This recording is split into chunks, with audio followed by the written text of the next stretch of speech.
सत श्री अकाल।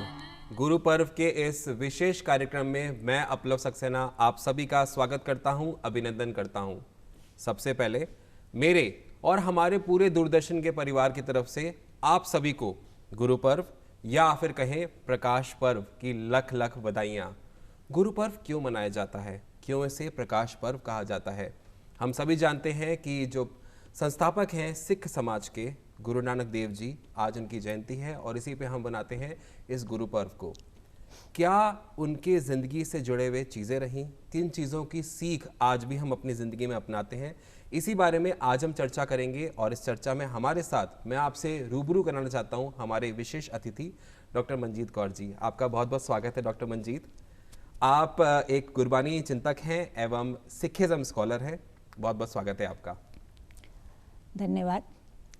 नानक नाम है शबनम जैसा, खुशबूदार हवा का नाम, सांस के साथ जो दिल में उतरे उस रंगीन सबा का नाम, सात सुरों के जादूगर का, सात सुरों के जादूगर का जादू अब भी चलता है, जब तक मौसीकी है जिंदा, जिंदा मर्दाना का नाम। हिंदू मुस्लिम दो पहलू हैं, हिंदू मुस्लिम दो पहलू हैं, नानक शाही सिक्के के, एक तरफ बाला का नाम, एक तरफ मर्दाना का नाम। उसके दर पर सिजदा करके मैं खुशकिस्मत हो जाता हूँ, उसके दर से महरूमी तो पंछी एक सजा का नाम, उसके दर से महरूमी तो पंछी एक सजा का नाम। नमस्कार, आदाब, सत श्री अकाल और बहुत बहुत धन्यवाद अपलव जी, जो आज हम गुरु नानक देव जी के, जो सारी दुनिया के सांझे गुरु हैं, उनकी जयंती, उनका प्रकाश पर्व मनाने के लिए आज दूरदर्शन केंद्र पर एकत्रित हुए हैं। और मैं सभी दर्शकों को गुरु साहिब के आगमन गुरु पुरब की हृदय की गहराइयों से बहुत बहुत मुबारकबाद देना चाहती हूँ और आपका धन्यवाद करना चाहती हूँ। बहुत बहुत धन्यवाद डॉक्टर मंजीत। तो ये तो बहुत अच्छी आपने बात कही और हम सब जानते हैं कि गुरु नानक देव जी का क्या कंट्रीब्यूशन है हमारे समाज को लेकर के, हिंदुस्तान को लेकर के, सिख समाज को लेकर के। आज इसी बारे में मैं आपसे बात करना चाहेंगे। हम बहुत सारी उनकी ज़िंदगी से जुड़ी हुई चीज़ों को भी जानेंगे और आप सभी को बताते हुए मुझे बहुत हर्ष हो रहा है कि आज से लगभग 3 साल पहले 550वीं उनकी वर्षगांठ थी, जो कि हमारे माननीय प्रधानमंत्री नरेंद्र मोदी जी ने बहुत ही हर्षोल्लास से बनाई थी, जिसको सिर्फ हमने नहीं बल्कि पूरे विश्व ने बहुत ही जोश और जुनून से इसको मनाया था और आज भी इस पर्व को मनाया जाता है। और आगे मुझे लगता है कि जब तक ये ज़िंदगी है, सांसें हैं इस धरती पे, इंसानियत है, तब तक इस पर्व को मनाया जाता रहेगा। बट इस पर्व के बारे में थोड़ा सा हमारे दर्शकों को आप बताएं, हम क्यों इस पर्व को मनाते हैं, कैसे मनाते हैं, कैसे इस दिन की स्थापना हुई, कैसे उन्होंने सिख समाज की स्थापना करी, थोड़ा सा उस पर प्रकाश डालें प्लीज़। बहुत अच्छा क्वेश्चन आपका। कुदरत का एक अटल नियम है, पाप बढ़ा जब धरती पर तब तब तू ही आया। कृष्ण बना कई द्वापर युग में, त्रेता में राम कहाया, निराकार बन आया जगत में कैसी तेरी खुदाई, दुनिया से वो है छूटा जिसने तुझसे प्रीत लगाई जी। और ये प्रकृति का अटल नियम है। जब जब मानवता त्राही त्राही कर उठती है, जब धार्मिक, सामाजिक, राजनीतिक सभी परिस्थितियां प्रतिकूल हो जाती हैं जी, और जब धर्म के नाम पर, धर्म की आड़ में जब जुल्म और पाप होने लगते हैं, तो जब मानवता इस अधर्म को ख़त्म करने के लिए त्राही त्राही करती है, उस परवरदिगार सर्वशक्तिमान परिपूर्ण परमात्मा के चरणों में अपने अपने ढंग से अनुनय विनय करती है, अरदास करती है, बेनती करती है, प्रार्थना करती है कि कोई ऐसा रहबर, कोई ऐसा पीर, कोई ऐसा गुरु, कोई ऐसा मार्गदर्शक भेजो जो भूली भटकी मानवता को फिर मार्गदर्शा कर उस ईश्वर से जोड़ सके। ऐसा ही मध्यकाल में समय था, आप सब जानते हो। और उस समय ऐसी परिस्थितियों में, विकट परिस्थितियों में जब मानवता त्राही त्राही कर रही थी, तो राय भोय की तलवंडी में उस परिपूर्ण परमात्मा ने उनकी पुकार सुनकर मानवता की राय भोय की तलवंडी में जो गुरु नानक देव जी की आमद हुई और माता तृप्ता जी की पावन कोख से और पिता मेहता कालूचंद जी के गृह में, और वो तलवंडी यानी जिसका तल बांटा हुआ था, यानी हर तरफ भेदभाव, गुरु नानक के आने पर उसका नाम ननकाना साहिब रखा गया, जो वर्तमान में पाकिस्तान में है।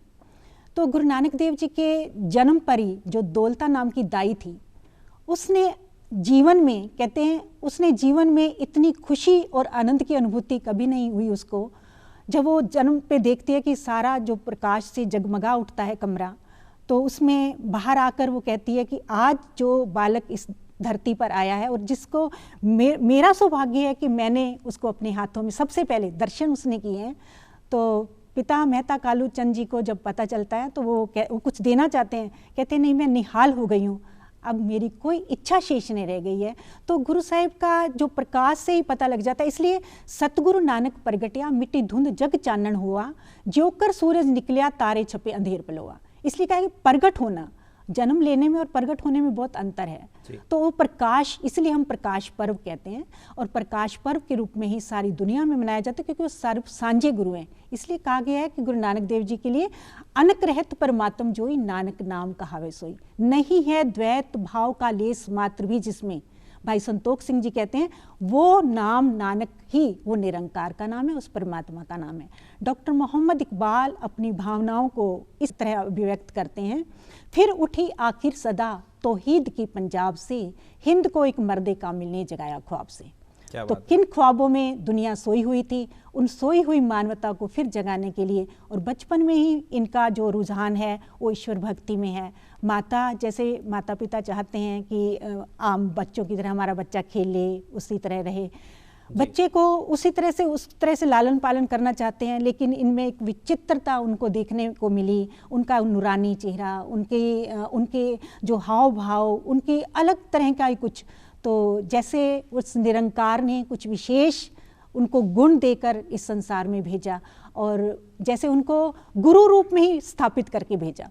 तो उनके कोई और गुरु नहीं है दुनियावी तौर पे देखा जाए तो, उनके गुरु वो निरंकार परिपूर्ण परमात्मा ही है। तो गुरु पातशाह का जो ये आगमन है उसको जो इतने प्यार से, इतने सत्कार से सभी मनाते हैं कि वो सर्व सांझे गुरु हैं। बाबा नानक शाह फकीर, हिंदू का गुरु, मुसलमान का पीर। ये जो गुरु पर्व है ये कैसे मनाया जाता है और प्रकाश पर्व को हम किस तरह से मनाते हैं? वैसे तो हर दिन ही प्रकाश पर्व है जी। जो गुरुबाणी पढ़ रहा है वो अमृतमयी बाणी है, हमारे अंतर आत्मा को शीतलता प्रदान करती है, सुकून देती है। तो लेकिन इस ओकेज़न पे जो है बहुत दिन पहले प्रभात फेरियाँ निकलती हैं, अखंड पाठ साहिबों का प्रवाह चलता है, गुरुद्वारों में पाठ रखे जाते हैं, घरों में भी करते हैं लोग।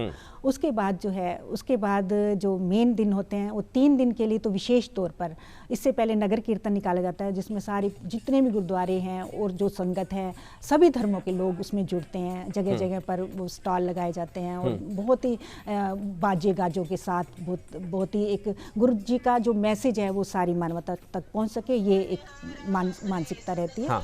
तो उसके बाद जो मेन दिन होता है उस दिन फिर अमृत वेले से जो है बाणियों का पाठ होता है, फिर उसके बाद कीर्तन के प्रवाह चलते हैं, प्रचारक बाहर से बुलवाए जाते हैं। हाँ। वो गुरु साहिब के जीवन के बारे में, और रात्रि में तक ये पूरा जो है, पूरी रात लगभग 2 बजे तक करीब ये चलता है। बहुत ही अच्छी बात डॉक्टर मंजीत आपने हमसे शेयर करी, और ये तो बहुत अपने आप में एक अलौकिक बात है कि हम इस पर्व को मनाते हैं। और प्रकाश पर्व क्यों मनाया जाता है ये आपने बहुत सुंदर तरीके से हमें बताया। मेरे को पूरी उम्मीद है कि दर्शकों को आज पता चला होगा कि क्यों इसे प्रकाश पर्व कहा जाता है। लेकिन जो जर्नी थी गुरु नानक देव की, उसे कहते हैं कि उसमें काफ़ी उतार चढ़ाव थे।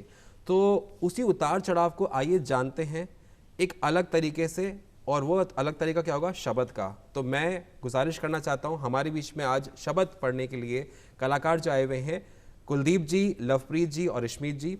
चलते हैं और एंजॉय करते हैं या आनंद लेते हैं इस शब्द का। वाहिगुरु जी का खालसा, वाहिगुरु जी की फतेह।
क्या बात है, क्या आनंद आ रहा है। लग रहा था कि बस ये शरबत चलती जाए, हम सुनते रहें। और कितना बड़ा दिन है आज का, ये जो गुरु पर्व है या जो प्रकाश पर्व है, कितना बड़ा अपने आप में ये महत्वता रखता है। इसको हमें ज़रूर ज़ोरों शोरों से मनाना चाहिए। लेकिन मंजीत जी, एक सवाल एक और था। इनके जो गुरु नानक देव थे, इनके बहुत सारे मुख्य उद्देश्य भी थे, तो उन मुख्य उद्देश्यों पे अगर आप थोड़ा सा प्रकाश डालें तो। हाँ जी, जो आप शब्द श्रवण कर रहे थे, पहले उसकी बात करती हूँ।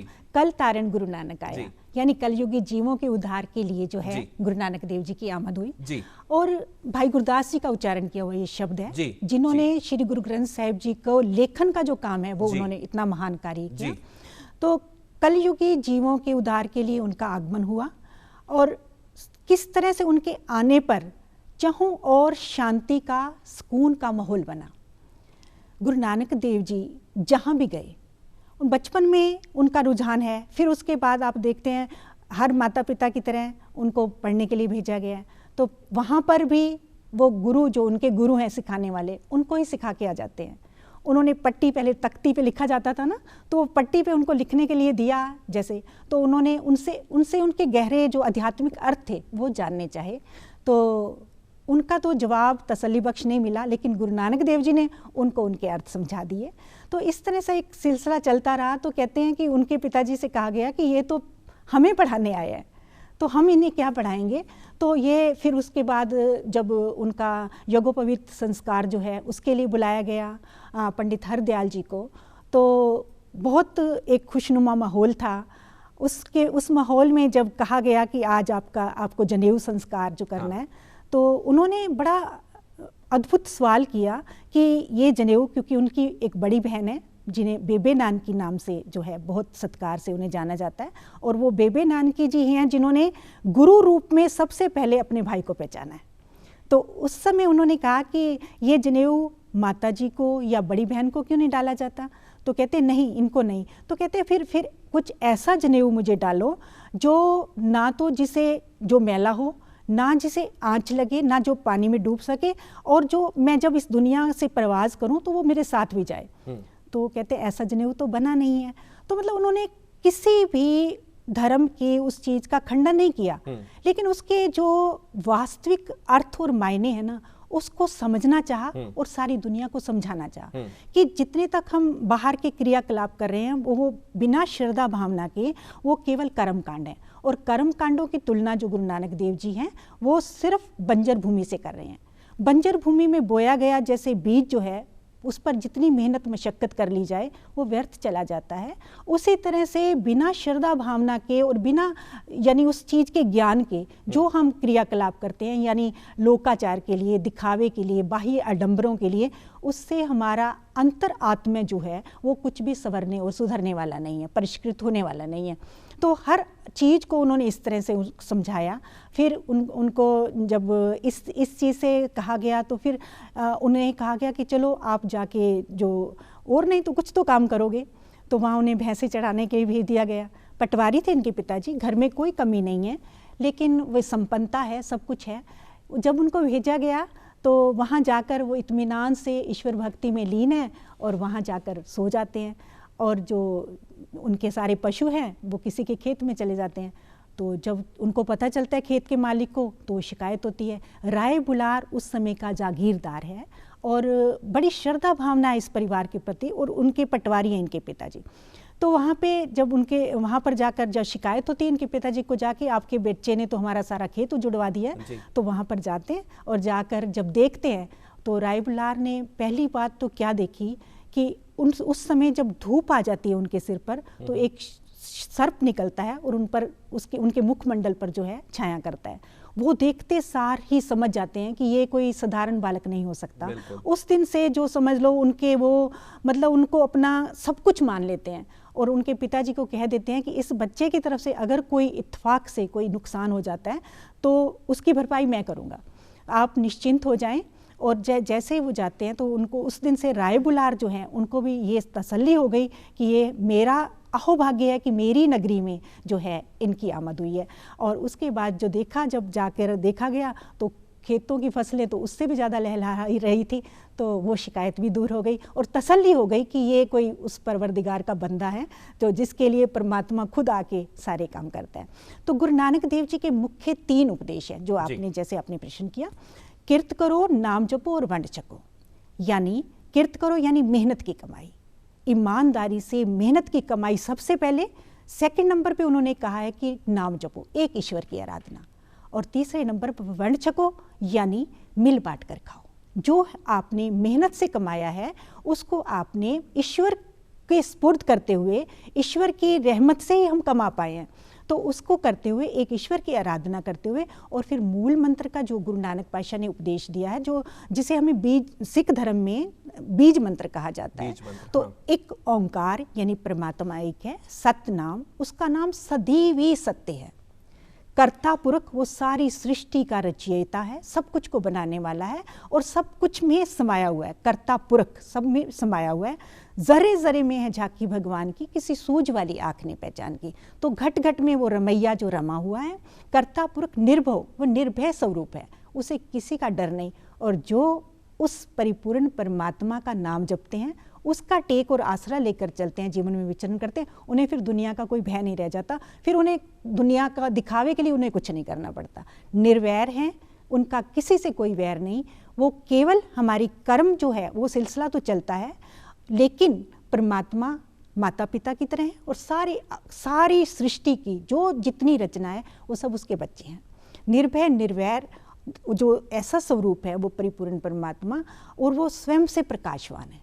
उसको किसी ने नहीं बनाया, उसका कोई क्रिएटर नहीं है, कोई निर्माता नहीं है, वो सबका बनाने वाला है, लेकिन उसको बनाने वाला कोई नहीं है, वो स्वयं से प्रकाशवान है। एक ओंकार सतनाम कर्ता पुरख निर्भव निर्वैर अकाल मूर्त, यानी अकाल यानी काल से रहित, उस पर काल का कोई प्रभाव नहीं है, मौत नहीं आ सकती क्योंकि उसने जन्म ही नहीं लिया। अकाल मूर्त अजूनी सैभंग, योनियों में नहीं आता क्योंकि जन्म ही नहीं है।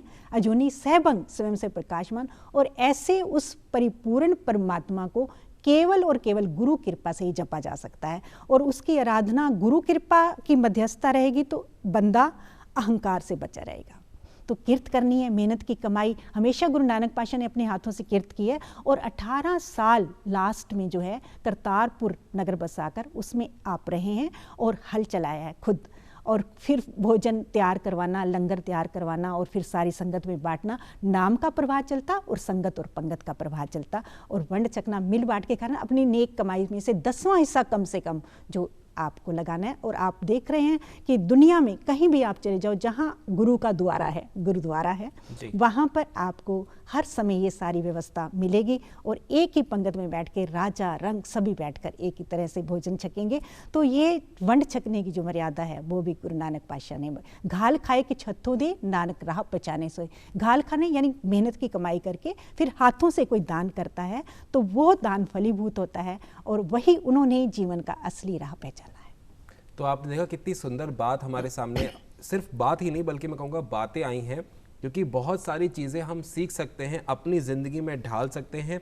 और हमेशा अपनी ज़िंदगी में अपने लिए सोच के अलावा हम औरों के लिए क्या सोच सकते हैं। जैसे अभी हमें पता चला 10% जो हम कंट्रीब्यूशन की बात करते हैं, आपकी जो भी इनकम है उसको आप समाज के लिए लगाएं, तो आप अपने लिए तो हित करेंगे, समाज के लिए भी करेंगे। अच्छा मंजीत जी, एक बहुत ये एक घटना थी सुल्तानपुर की वाई नदी की, आप समझ रहे होंगे मैं कैसे घटना की बात कर रहा हूँ, जिसमें ईश्वर का साक्षात्कार हुआ था गुरु नानक देव जी को, उसके बारे में थोड़ा सा बताएं। बहुत प्यारी घटना है ये। उसके साथ ही गुरु साहिब की जो सारी प्रचार यात्राएं जुड़ी हुई हैं। वे नदी में स्नान करने से भाव ये था कि जब देखा कि पिताजी उन्हें दुनियावी उसमें लगाना चाह रहे हैं, लेकिन गुरु साहिब की जो मंशा है और उनका जो एक मिशन है वो कुछ अलग है, तो इसलिए उनको क्या किया कि उनकी जब एक तकरार बढ़ी तो उन्होंने सोचा कि इनको मैं अपने साथ जो है सुल्तानपुर ले जाती हूँ। सुल्तानपुर में बेबे नानकी जी का शादी वहाँ हुई थी। हाँ। और जो उनके गुरु नानक देव जी के जीजा जी हैं भाईया जयराम जी, उनको कहा जाता है सत्कार से, वो दौलत खां लोधी के मोदी खाने में गुरु नानक देव जी को वहाँ पर नौकरी दिलवा देते हैं। तो ये मोदी का काम करते हैं, सारा हिसाब किताब देखते हैं। एक दिन क्या घटना घटित होती है कि उसमें जब गुरु नानक देव जी अब बहुत सेवक और चाकर रखे हुए थे तोलने के लिए, लेकिन गुरु नानक के पातशाह कहते हैं कि मैं ही तोल के दूं इनको। तो जब तोलने लगते हैं तो एक दिन इतने ध्यान में मगन होते हैं, 1 से शुरू होता है और जब 13 पर गिनती आती है ना, 13 पर गिनती आते ही गुरु नानक देव जी 13 13 13 करके तोल तोल के दिए जा रहे हैं। मोदी खाने विच 13 13 तोलदा मुँह सतनाम वाहिगुरु बोलदा। मोदी खाना वहाँ पे जैसे जिसमें पूरा कस्टमर आके सामान लेते हैं दिनचर्या का, डेली दिनचर्या का, तो वो उसमें उनको पूरा हिसाब किताब रखना होता था। लेकिन ये एक सेवा भाव से उनको खुद तोल के भी खुद देने लग जाते थे जी। तो क्या होता है कि इनको जब दे रहे होते हैं 13 पे गिनती आते ही बस वहाँ 13 पे ऐसी 13 13 की धुन उठती है इनके अंदर से कि सब कुछ 13 है, लेने वाला भी तू, देने वाला भी तू, ये सामान भी तू और तकड़ी भी तू, जो तराजू तोल रहा हूँ वो भी तू, इस पर रखे हुए बाट भी तू, तो मेरा इसमें क्या है, मेरा मुझ में कुछ नहीं, जो कुछ है सो तेरा। इस पर इसको आधार बनाकर गुरु नानक देव जी ने देना शुरू किया। तो शिकायत हो गई दौलत खां की, यहाँ शिकायत हो गई कि इस तरह तो तेरा गुरु नानक जो है सारा मोदी खाना लुटा देगा। तो हिसाब हुआ तो बचत निकली, कोई कमी नहीं आई। कहते हैं दान करने से तो और फलीभूत होता है, कोई उसमें कोई कमी नहीं आई। उस समय बड़े प्रभावित हुए, दौलत खां जी भी बहुत प्रभावित हुए उनसे। लेकिन उस दिन अकस्मात क्या हुआ कि गुरु नानक देव जी नित्य कर्म था उनका, वेई नदी पर स्नान करने जाते थे। और जब इस घटनाक्रम के बाद जो वो स्नान करने गए तो उस ईश्वर से साक्षात्कार करने हेतु 3 दिन तक उस नदी में आलोप रहे। कोई 3 मिनट भी नहीं जी सकता, कोई साधारण व्यक्ति तो नहीं जी सकता। 3 दिन तक आलोप रहे। जैसे ही पता चला सबने सोच लिया कि अब नानक नहीं रहे। सारा खोज हुई, सारा उसको बुलाए गए, लेकिन कहीं गुरु नानक का पता नहीं।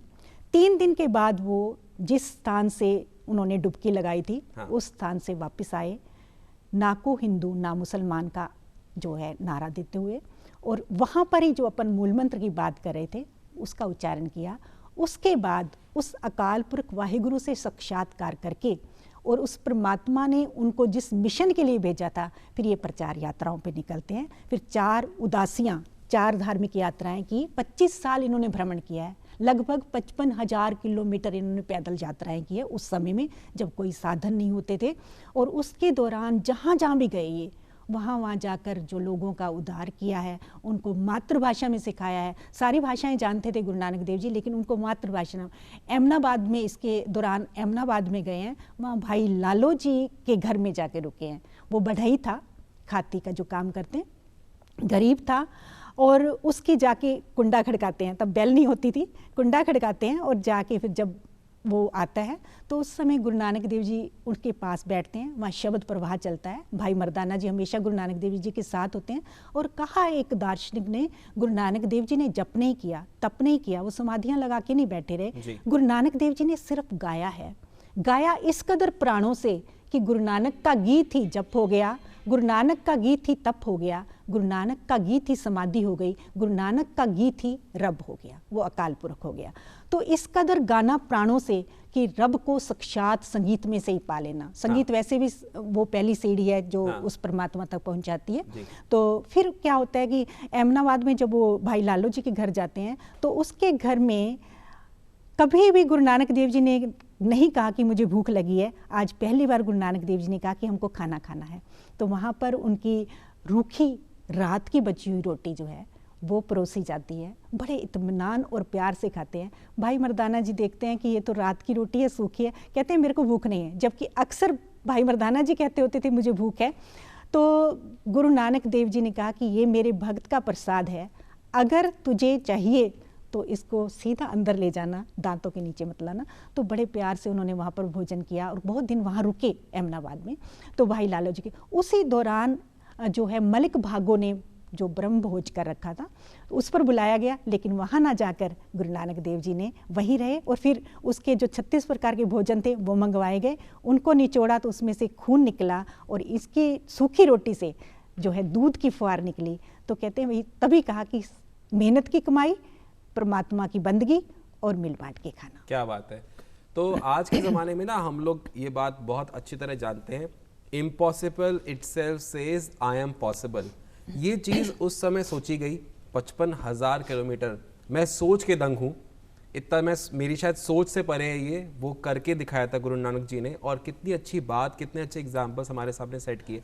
अच्छा मंजीत जी, एक ये कर्म सिद्धांत का चिंतन उनके द्वारा किया गया था, ये बिल्कुल चाहे अपन गीता को पढ़ें, हाँ, कर्म सिद्धांत पे खड़ी है। बहुत सारे धर्म ग्रंथों में कर्म को, जो कर्म फिलॉसफी जो है, गुरु नानक देव जी ने भी कर्म फिलॉसफी पे बहुत ज़्यादा महत्व दिया उसको। हाँ। गुरु नानक देव जी की वाणी है जपजी साहिब, वैसे 974 के करीब गुरु साहिब के शब्द हैं, 19 रागों में वो संदर्भित हैं और वो उसमें गुरु ग्रंथ साहिब में जो है।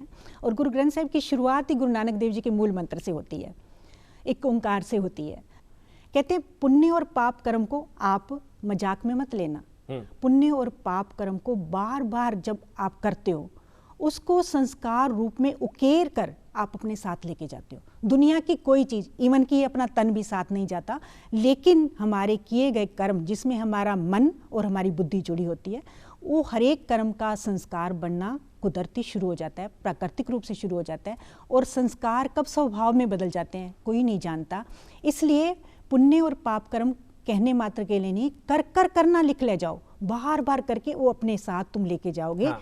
इसलिए कि पुण्य पापी आखर नाही, कर कर करना लिख ले जाओ, आप पे बीज आप पे ही खाओ, अपने बोए हुए बीजों का फल आपको भुगतना पड़ेगा। इस प्रति जितना कोई सतर्क रहेगा, हाँ। क्योंकि बोए पेड़ बबूल के तो आम कहाँ थे हुए, जो आपने पाप रूपी बीज बोया है वो उस समय तो नहीं नजर आता, बड़ा मखमली होता है अगर देखेंगे, लेकिन जब उसके फल आते हैं तो पता चलता है कि ये कितना भयावह है। तो इसलिए कर्मी कर्मी होए विचार, सच्चा आप सच्चा दरबार कहते हैं। हर एक कर्म का हिसाब उस मालिक की दरगाह में होना है और वहाँ पर कोई झूठी अप्रोच नहीं चलनी, कोई ऐसी गवाही नहीं चलनी। और जो तूने किया है वो जाकर वहाँ पता चलेगा कि यहाँ दिखावे के लिए तुम कुछ भी करते रहो, प्रपंच करते रहो, उससे दुनिया को रिझाया जा सकता है, भ्रमित किया जा सकता है, लेकिन हमें उसका फल स्वयं भोगना पड़ेगा। इसलिए जिनके लिए तुम पाप कर रहे हो उनमें से किसी ने साथ नहीं देना। लेकिन इसी बीच में एक शब्द लेते हैं, तो मैं वापस चलता हूँ कुलदीप, लवप्रीत और इश्मीत की तरफ और आनंद लेते हैं एक शब्द का।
क्या बात है, मतलब जितनी बार सुने उतना कम है। शब्द तो बस सुनते जाएं और ये जो वाणी है, जो ये सुर है, जो ये ताल है, ये हमारे कान में बस बजते रहें, ऐसा मन कर रहा था। बट जाते जाते आपसे एक सवाल मंजीत जी हम ज़रूर लेंगे। सर्वधर्म की स्थापना या सर्वधर्म के बारे में जो बात करी, उनके प्रयासों के बारे में थोड़ा सा प्रकाश डालें जो गुरु नानक जी ने किया। उन्होंने हर चीज़ में समता का जो है संदेश दिया। हाँ, चाहे स्त्री पुरुष की बात हो, वो कहते हैं आप संसार की आधी जनसंख्या औरत, उसको आप निम्न कैसे कह सकते हो। बड़ा प्यारा उनका शब्द है, विस्तार में नहीं जाऊंगी। एक पंक्ति से, सो क्यों मंदा आँखें जित जम्मे राजान, अर्थात ऋषियों मुनियों पैरों पैगंबरों राजाओं महाराजाओं की जननी को आप निम्न कह कैसे सकते हो। कहते हैं धन्य है वो घर जिसमें ये प्रकट होती है, जन्म लेती है, जहाँ बेटी जन्म लेती है। तो नारी को और पुरुष की समता की बात की और हिदायत की कि कभी भी इनमें फ़र्क जो करना है तो वो पाप का भागीदार है। तो बड़ा मान और सत्कार बख्शा।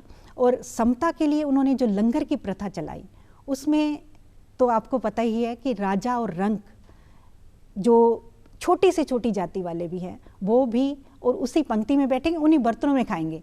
और उतनी मेरा मानना जातिवाद को खत्म ही करने की बात की, ये हाँ, मतलब हर एक समान है, अछूत कुछ नहीं। और उन्होंने कहा कि नीचा अंदर नीच जात, नीची हूँ अत नीच, नानक तिनके संग साथ वड्या सो क्या रीस, जिथे नीच संभालीन उथे नदर तेरी बख्शीश। जहाँ इन निम्न माने जाने वालों को, मैं तो नहीं मानता हूँ, जो माने जाते हैं, तो उनकी जहाँ उनसे प्यार किया जाता है, वहाँ उस मालिक की रहमतें बरसती हैं। तो ये सब में जोत है सोई, तिसदे चानन सब में चानन हुई। सब पूरे गुरु ग्रंथ साहिब की बाणी आप देखोगे तो सर्वधर्म समन्वय की प्रतीक है।